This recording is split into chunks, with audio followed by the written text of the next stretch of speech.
haqqi bor ularni. Assalomu alaykum Shavkat Mirziyoyev. Men murojaat bilan chiqyapman.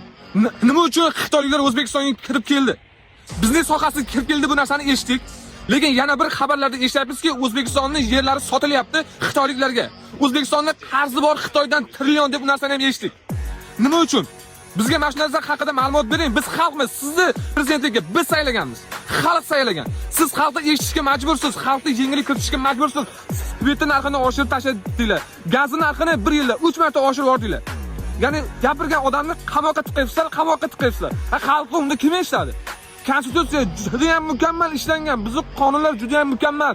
Qonunimiz boylarga ishlamayapti, faqat kambag'allarga ishlayapti. Kambag'allar esa qaqshayapti faqat. Bizni ham eshitadigan ormi o'zi? Uyg'onaylik, bir-birimizga poddержка beraylik. Men olib chiqaman. Men hamma narsani olib chiqaman agar meni qamatib olishmasa. Men O'zbekistonni yomonlamoqchi emasman. O'zbekiston bizniki. Men faqat prezidentdan yordam talab qilib chiqyapman, xalqqa yengillik bering deb. Bitta deputatingiz chiqdi, gazni ovqat qilsang, kosang oqarmaydi. Bu gapmi bu? 5600 so'm puling bo'lsa, sendan boy inson yo'q bir kunda. Buni qanaqa tushunish mumkin?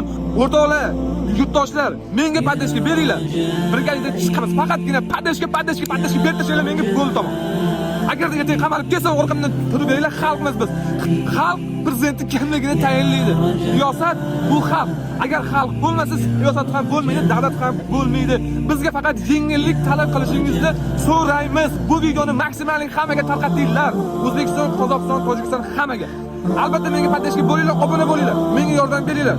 O'zbekiston